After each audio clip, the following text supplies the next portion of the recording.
우리는 계속해서 미가 선지자의 말씀을 살피고 있습니다. 선지자가 하나님으로부터 직접적으로 말씀을 받은 뿐만 아니라 하나님께서 이미 주신 말씀을 연구하고 그것을 그 시대의 사람들에게 적용을 시켜서 얼마나 하나님에서 떠나 있는가 하는 것을 확인하고 하나님으로부터 떠나 있는 것을 지적을 하는 것이 선지자의 모습입니다.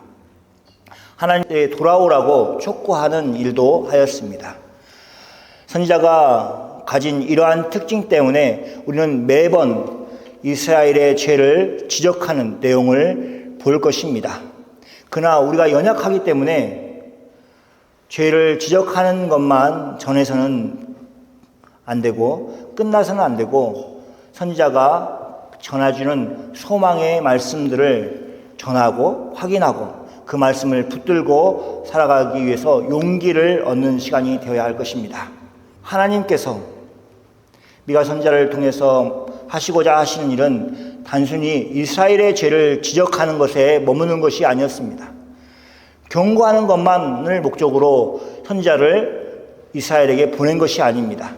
하나님께서 그들의 죄를 용서하시고 그들을 회복시키시겠다는 약속의 말씀도 그들에게 선지자를 통해서 주셨습니다. 그들이 하나님의 심판을 받을 정도로 죄가 관영하니까 그 죄 가운데 있는 고통당하는 많은 사람들이 있다는 것을 아시고 그들을 하나님이 다시 건지실 것이다, 구원하실 것이다 하는 메시지를 가지고 있습니다. 그러므로 우리도 선지서를 읽으면서 우리가 가져야 하는 것은 먼저 우리가 여전히 버리지 못하는 죄에 대해서 얼마나 심각한 것인가, 하나님이 사랑하는 이스라엘을, 자기 백성이라고 말씀하신 이스라엘 백성들을 다른 나라에 팔아버릴 정도로 그 죄가 심각하구나 하는 것을, 그 심각성을 의식하는 것이 중요하고 그 결과 초래하는 결과를 기억하는 것이 중요합니다. 그러나 죄를 발견하고 그 결과를 깨닫는 것만으로 우리는 충분하지 않습니다. 이스라엘 죄를 선지자가 지적하였듯이, 깨닫게 하였듯이, 그리고 그들이 돌아와서 하나님 앞에 회개하고 하나님께로 나오듯이 우리도 깨달음에서 머무는 것이 아니라 회개하는 것까지, 하나님께 나아가는 것까지 하는 우리 모두가 되기를 소원합니다. 미가 선지자가 소망했던 하나님 나라의 특징이 있습니다. 첫 번째, 하나님의 말씀입니다. 미가 선지자는 끝날에 이르러라는 그렇게 사장을 시작하고 있습니다. 끝날이라고 하기 때문에 지금 당장에 이루어지는 일이 아니고 가까운 미래에 이루어지는 일이 아니라 마지막 날 그것이 이루어질 것을 예언하는 것입니다. 하나님께서 모든 역사를, 모든 세상의 역사를 그만두실 때가 있을 것입니다. 끝내실 때가 있다는 것입니다. 그러나 하나님 나라는 끝나는 게 아니라 세상의 역사가 끝나도 하나님 나라가 영원하다는 것을 우리가 알고 있습니다. 그때 어떤 일이 일어날 것인가 하는 것을 미가 선지자가 말하고 있습니다. 마지막 날에 여호와의 전의 산이 산들의 꼭대기에 굳게 서고 작은 산들 위에 뛰어나고 민족들이 그리로 몰려갈 것이라고 말씀하였습니다. 여기서 여호와의 전은 예루살렘 성전이 있는 시온산을 얘기하는 것입니다. 하나님의 임재를, 또 하나님의 통치를 상징하는 곳입니다. 하나님의 통치가 이루어지는 그곳에서 그 나라가 세상의 모든 나라들이 가지고 있는 권세보다도 더 뛰어나서 우뚝 설 것이라고 말씀하였습니다. 북이스라엘과 남유다가 가지고 있는 문제가 무엇입니까? 특히 남유다는 하나님의 전, 예루살렘 성전이 있음에도 불구하고 자신들이 위태로웠습니다. 하나님이 있음에도 불구하고 하나님을 의지하지 못하니까 그런 마음이 든 것입니다. 실제적으로 위태로웠습니다. 하나님이 그들과 함께 하시지 않으니까 이스라엘이 자신들의 형편들을 알고 그리고 두려웠습니다. 근데 미가 선지자가 아무리 외쳐도 하나님께로 돌아오지 않은 것입니다. 그런데 미가 선지자는 마지막 날에 하나님의 전이 그 어떤 것보다도 더 위에 서서 굳게 설 것이라고 선언하였습니다. 자신들의 눈에는 크게 보였던 아수르나 또 시간이 지나면 바벨론이나 그런 강대한 이웃 나라에 비해서 자신들이 살고 있는 나라는 보잘것없고 형편없고 눈치를 봐야 되고 두려워할 수밖에 없는 그런 상태라고 생각하였습니다. 그런데 마지막 날에는 하나님이 누구신지 하는 것을 그들의 눈에 보여주실 것입니다. 하나님은 모든 산들을 위해 그 산들보다도 더 뛰어나게 이스라엘의 정말 하나님이 어떤 분이신가 하는 것을 드러내실 것입니다. 특히 눈에 띄는 것은 이방인들이 여호와의 전에 산에 올라갈 것이라고 말하고 있다는 사실입니다. 이스라엘은 당연히 하나님을 섬기러 올라가는 것을 당연한 것으로 마음 여겼을 것입니다.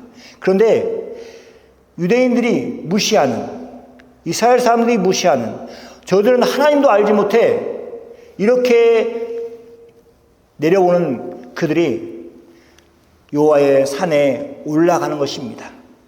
야곱의 하나님의 전이 있는 곳, 하나님의 임재가 있는 곳이기 때문에 그렇게 하였습니다. 그들이 그렇게 하였던 것은 무엇 때문입니까? 선지자는 이렇게 얘기하고 있습니다. 하나님께서 자기의 길을 우리에게 가르치실 것이다. 이방인들이 얘기하는 것입니다. 우리에게 하나님께서 자신의 길을 가르치실 것이라고 얘기하였습니다. 그러면서 이방인들이 하나님의 가르침을 받고 그 가르침대로 행하겠다고 그렇게 고백을 하였던 것입니다. 지금 가르침을 받으러 가는데 그것이 무엇인지 정확하게 몰라도 그대로, 그 교훈대로 그렇게 살겠다고 그렇게 결심하면서 올라가는 것입니다. 하나님께서 지금 이스라엘 백성들 가운데 성전에 계시는데 이스라엘 백성들이 어떤 태도를 가지고 있냐면 하나님의 도를, 하나님의 길을 가지고 있음에도 불구하고 그것을 무시하며 살았습니다. 하나님의 길이 잘못된 것이 하나도 없는데 살 길을 걷지 않고 다른 길을 가려고 노력하였습니다. 그래서 마지막 날에는 오히려 알지 못하는 이방인들에게 하나님께서 길을 열어주셔서 예수님의 도, 하나님의 도를, 하나님의 길을 가르쳐 주시겠다고 말씀하시는 것입니다.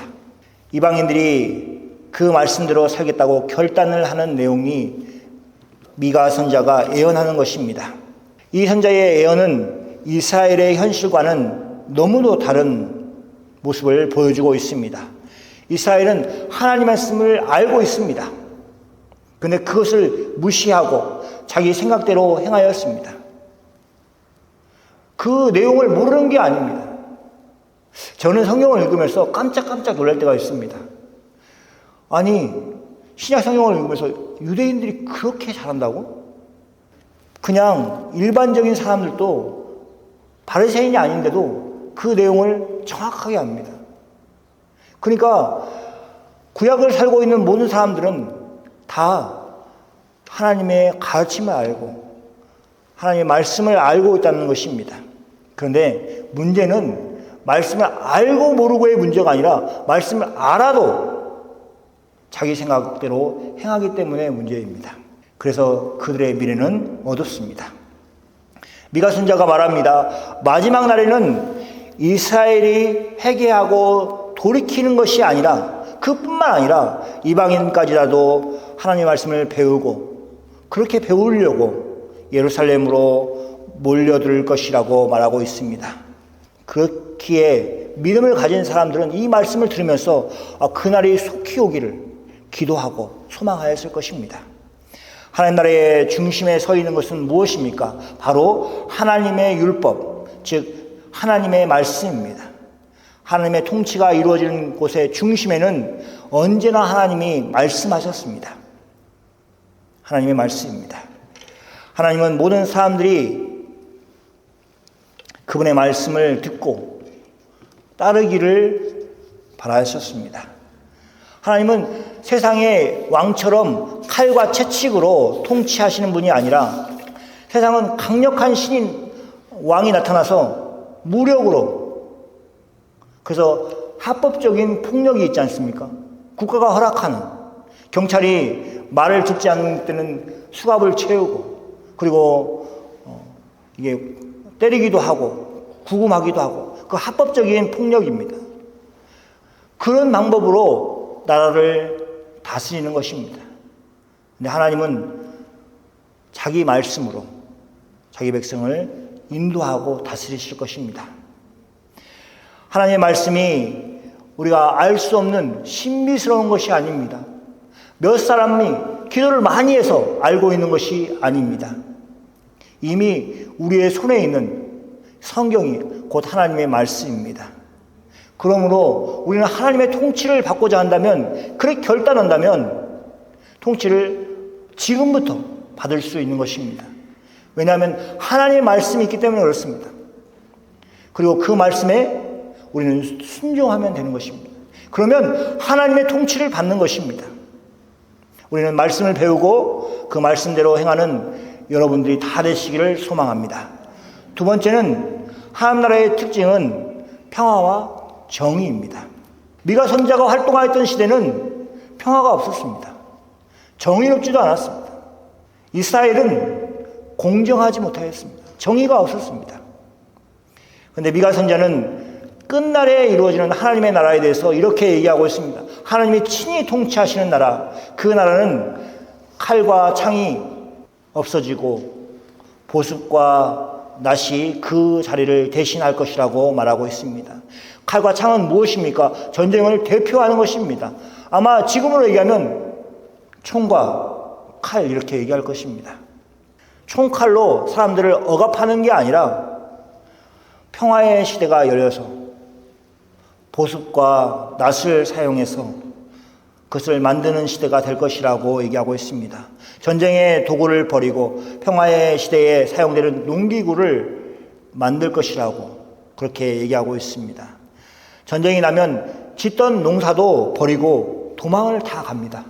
이게 우리가 몰라도 되는데 다 알 수 있도록, 러시아가 우크라이나를 침공했을 때 다 버리고 하잖아요. 직장도 버리고. 그게 빠져나올 수 있는 것만 해도 행운이라 생각하고 그러지 않습니까? 그러니까 짓던 농사도 다 멈추고 있습니다. 그리고 어떤 일이 납니까?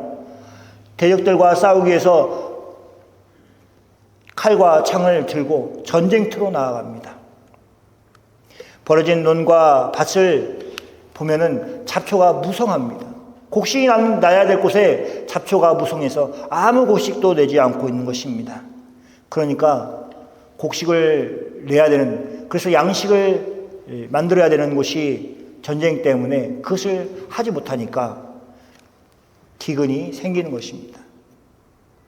그래서 전쟁은 악순환의 연안입니다. 악순환이 계속 일어나서, 전쟁을 왜 하냐면 먹을 것이 없으니까 전쟁을 하고, 근데 먹을 것을 있어야 되는데 남의 것을 빼앗으니까 다른 나라도 굶고, 자기 나라도 논밭을 내비치니까 또 굶고, 그것을 충당하기 위해서 다른 나라를 또 침공하고, 이런 것의 연속입니다. 지금도 전쟁이 일어나는 나라 중에 약한 사람들을 위한 정책을 펼쳐지고 있지 않을 것입니다.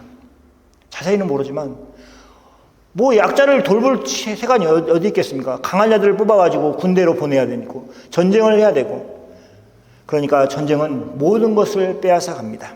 상대방 나라를 가난하게 만드는 것뿐만 아니라 자기 국민들이 어려움에 빠뜨리는 것입니다.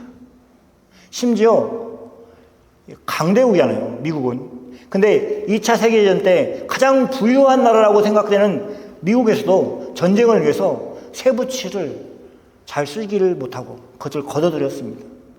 국민들이 어렵죠. 그런 상황이었습니다. 그러니까 다른 나라들은 오직하겠습니까? 그런데 미가 선지자는 끝날에는 전쟁이 멈추고 심지어 전쟁을 연습하는, 준비하는 그런 일이 없을 것이라고 말하고 있습니다. 그렇다면 이런 일들이 어떻게 가능할 수 있는가 생각할 수 있습니다. 성경은 말하고 있습니다. 많은 민족들 사이에 이를 심판하시며 먼 곳에 강한 이방 사람들을 판결하실 것이다. 하나님이 직접 세상을 심판하시고 재판하시는 것을 말하고 있습니다. 하나님께서 공정하게 정의를 이루시니 평화가 임하였습니다. 사람들 사이의 관계에서 공정하지 않으면 분쟁이 일어납니다. 그 단위가 커져서 민족들이 또 나라들이 서로 다투는 것입니다. 공정한 판결이 없을 때에 전쟁이 생길 수밖에 없습니다. 불만이 생길 수밖에 없기 때문에 그렇습니다. 그러므로 민족들 사이에서 하나님이 공정한 판결을 하셔야만 참된 평화가 세상 가운데 이룰 수 있는 것입니다. 이처럼 하나님의 통치가 이루어질 때만 공의와 평화가 존재합니다. 반대로 생각할 수 있습니다. 세상에 전쟁과 다툼이 심한 나라가 있다, 심한 때가 있다 하면 하나님의 통치를 받지 않는 사람들이, 그런 나라들이, 그런 민족들이 많기 때문에 그런 것입니다.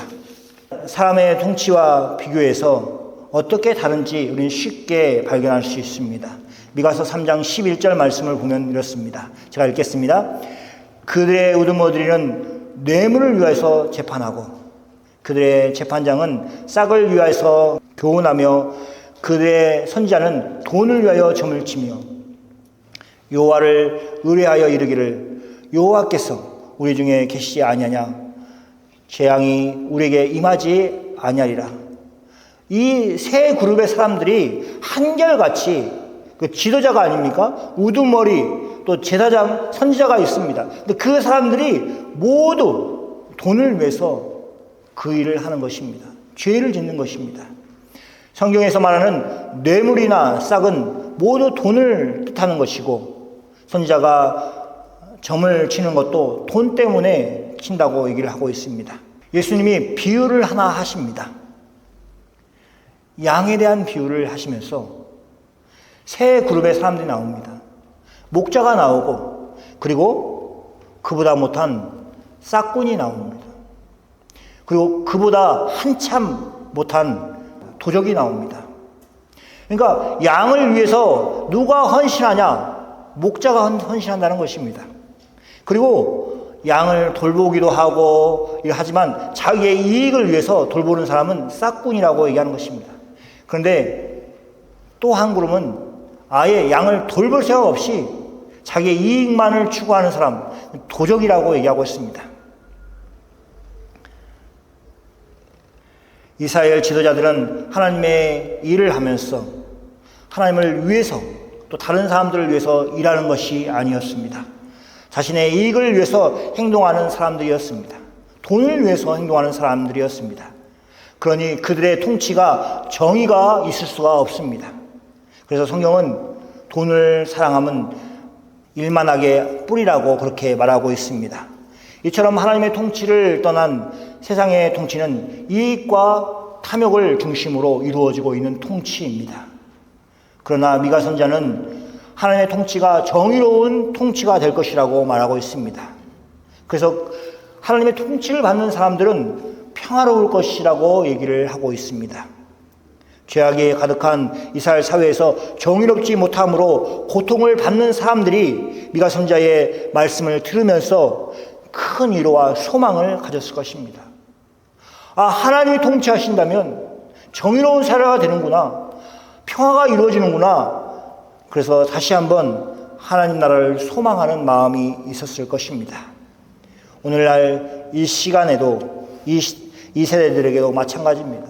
정의가 사라진 곳에서 평화가 아닌 전쟁과 다툼이 일어나고 있습니다. 그럴 때 우리는 총을 들고 나가서, 칼을 들고 나가서 전쟁터에서 싸우는 것이 아니라 하나님의 통치가 온전히 이루어져서 정의로운 사회가 되기 위해서, 정의로운 나라가 되기 위해서 그렇게 기도하고 평화를 위해서 하나님의 통치가 이루어져야만이 평화가 임합니다. 이렇게 고백하며 하나님 앞에 기도하는 우리 모두가 되기를 소망합니다. 세 번째, 하나님 나라의 특징은 여호와의 이름을 의지하며 살아가는 것입니다. 미가 선지자는 우리라고 하는 특별한 사람들에 대해서 말하고 있습니다. 그들은 여호와의 이름을 의지하는 사람들입니다. 그런데 모든 사람들이 여호와의 이름을 의지하는 것은 아니었습니다.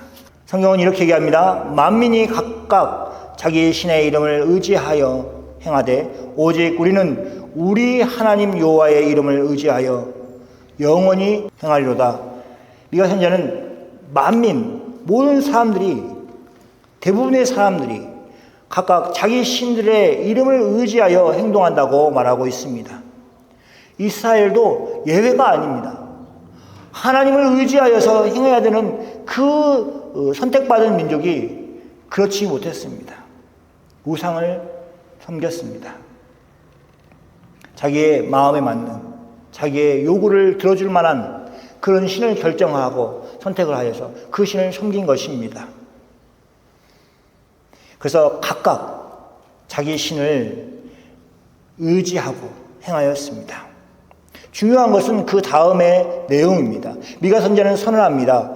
하나님의 백성이라고 부르는 이스라엘마저도 버린 하나님을, 그래서 죄악 가운데 살 수밖에 없는 이스라엘이 있음에도 불구하고 미가 선지자는 우리가 이렇게 얘기하고 있습니다.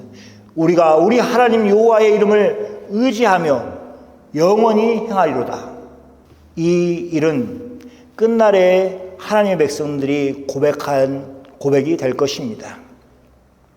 그러니까 끝까지 하나님을 의지하고 행하였던 그 사람들이 마지막 때에 고백을 할 것입니다. 그들은 세상의 흐름에 휩쓸리지 않고 하나님을 의지하는 신앙을 가지고 영원히 살리라고 그렇게 고백을 하고 있습니다. 하나님의 나라는 이런 여호와의 이름을 의지하며 살아가는 사람들에 의해서 이루어지는 것입니다.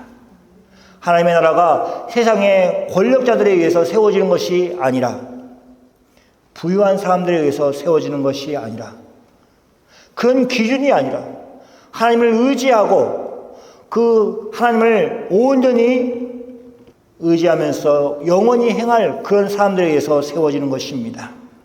하나님의 나라는 전능하신 하나님이 계시고 그 백성된 사람들이 있음으로 인해서 이루어지기 때문에 그렇습니다. 역사는 안타깝게도 북이스라엘과 남유다가 결국 멸망하는 것으로 끝이 납니다. 포로가 되었습니다. 하나님이 그들에게 다시 기회를 주셔서 포로 생활을 하고 있는 그들에게 예루살렘에 올라가서 성전을 세우고 하나님을 섬길 수 있는 기회를 주셨음에도 불구하고 여전히 또 하나님을 섬기지 못하고 은혜를 베푸신 하나님을 믿지 못하고 자기의 길을 걸었습니다. 자기 생각을 의지하였습니다.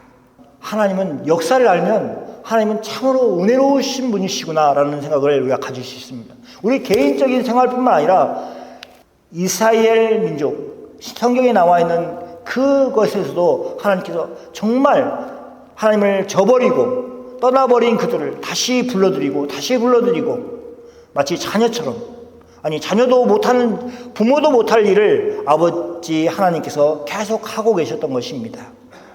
은혜로우신 하나님 아버지는 예수 그리스도를 마지막으로 보내셨습니다. 그래서 우리가 마지막 때를 살아가고 있는 것입니다. 포도원 농부에 비유해서 마지막으로 종들을 보내다가 마지막으로 아들을 보내지 않습니까? 그러니까 우리가 마지막 때를 살고 있는 것입니다. 마지막으로 예수님께서 오셨습니다. 인간의 육신을 입으시고 오셨습니다. 그리고 하나님의 나라를 이루셨습니다. 그 나라는 힘이나 돈이나 능력으로 이루어진 나라가 아닙니다. 하나님이신 예수님은 자기 자신을 희생하심으로 하나님 나라를 세우셨습니다. 십자가 위에서 세우셨습니다. 그 나라는 하나님의 말씀이 중심이 되는 나라이고 그 나라는 평화와 정의가 흐르는 나라입니다. 그리고 예수님 안에서 오직 하나님만을 의지하고 살겠다는 결심을 하고 그대로 행하는 사람들이 만들어가는 하나님의 나라인 것입니다. 하나님 나라가 예수 그리스도로 말미암아 우리 가운데에 임하였습니다. 우리에게 또 그런 기회를 주신 것입니다. 우리는 하나님 나라의 백성입니다. 이런 복된 시대를 살고 있다는 것만으로도 하나님 앞에 찬양을 부르면서 살기에 충분합니다.